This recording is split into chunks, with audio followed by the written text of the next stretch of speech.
అది చూస్తే ఎటు అర్థం అవుద్దండి, కొంచెం లీక్ చేయొచ్చు కదా మరీ అసలు. సరే మీరు ఆనందపడాలి కాబట్టి మీరు బాగా మీకు ఫేవర్గా ఉంటుంది. మగవాళ్ళని అక్కడ ఒక్క పాయింట్లో కాపాడారు అనమాట యాక్చువల్గా. డైరెక్టర్ యాక్చువల్గా సేవ్ ద టైగర్స్ అనేది ఏంటంటే ఇప్పుడు చెప్తుంది ఆవిడ, ఈ సీజన్లో మేమే తోపులు ఇంకా మేమే క్వీన్స్ అని చెప్పి. సో మరి అది కథ అలా ఉంటుంది కాబట్టి మీరు అలా డైరెక్ట్ చేస్తున్నారు. డైరెక్ట్ చేసినప్పుడు ఎక్కడన్నా మీకు చిన్న హర్టింగ్ అనిపించలేదా, రే మన మగవాళ్ళని మరీ తొక్కేస్తున్నామా, మరీ ఇన్ని బాధలు ఉంటాయా మనకి అని చెప్పి అక్కడ రిలీజ్ అయిన సందర్భాలు కానీ అలాంటివి ఏం లేవు? మీరు అనుకోంది ఎప్పుడు డైరెక్టర్ అన్న కాదు, మొగోళ్ళు అనుకోంది ఎప్పుడు అదేందో పెన్లు అయిందంటేనే పెద్ద అబ్బా గుదిబండ నా నెత్తి మీద పడ్డా. మేము అనుకోలేదండి అలా చేస్తారు, పోయినా మేము అనుకోం అలా చేస్తారు, మీరు క్రియేట్ చేస్తారు. అసలు మేము చెయ్యం, మీరు అట్లా అనుకుంటారు. అప్పటి వరకు మేకప్ ఖర్చులు ఉండవు, అప్పటి వరకు లిప్స్టిక్ అవసరం లేదు, శారీ దానికి మ్యాచింగ్ బ్లౌజులు ఇవన్నీ కావాల్సింది ఎవరు ఎక్కడి నుంచి వస్తాయి ఇవన్నీ? పాపం మీరు ఎంత కష్టపడుతున్నారు అర్థమైంది కదా, ఇప్పుడు ఒప్పుకున్నారు కదా.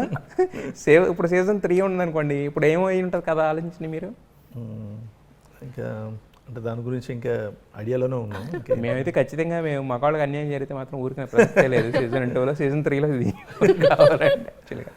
సో ఎనీహౌ అంటే అంత ఫనీ నోట్ చెప్తే ఏంటంటే యాక్చువల్గా మ్యారేజ్ వ్యవస్థ అనే దాంట్లో ఉండేది అది, ఆ కొట్టుకుంటూ తిట్టుకుంటూ ఉంటేనే జనరల్గా ఎవరైనా అందంగా ఉంటారు. ఒక ఇదే ఉంటుంది, లేదన్నా కూడా ఫ్లాట్గా ఉంటుంది యాక్చువల్గా. అంటే ఏం కొట్టుకోకుండా నువ్వు బాగున్నావు అంటే నేను బాగున్నానంటే ఎవరికి నచ్చదు కూడా అది బేసిక్గా.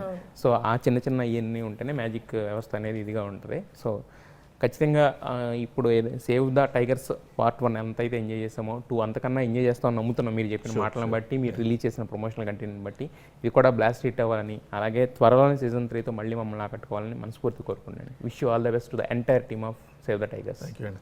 థ్యాంక్ యూ సో మచ్ అన్న. ఎన్టీవీ ఆడియన్స్ అందరూ కూడా సీజన్ 1 ఎట్లయితే ఎంజాయ్ చేసినారో సీజన్ 2 అంతకు మించి ఎంజాయ్ చేస్తారు. గట్టిగా చెప్తున్నా ఈ మాట, ఎందుకంటే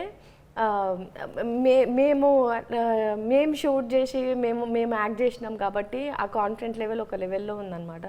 సో మీరు డెఫినెట్లీ ఎంజాయ్ చేస్తారు. సమ్మర్లో వస్తుంది, సీజన్ 1 కూడా సమ్మర్కే వచ్చింది, కానీ మీకు చల్లగా ఇంట్లో నవ్వుకునేటట్టే వాతావరణం తీసుకొని వచ్చింది. సీజన్ 2 కూడా అంతే. మీరు ఎండలకు బయట కష్టపడి బాగా తిరగకుర్రి, ఇంట్లోనే కూర్చోరి, అందరు ఫ్యామిలీ అందరు కూర్చోరు. మళ్ళీ 2 పెళ్ళ మొగడు మాత్రమే అట్లా కూర్చోకూరి, ఫ్యామిలీ అందరు కూర్చోరి, పిల్లగాళ్ళ జలగాలని అందరినీ కూర్చోబెట్టుకొని కూర్చోరి, ఖచ్చితంగా ఎంజాయ్ చేస్తారు.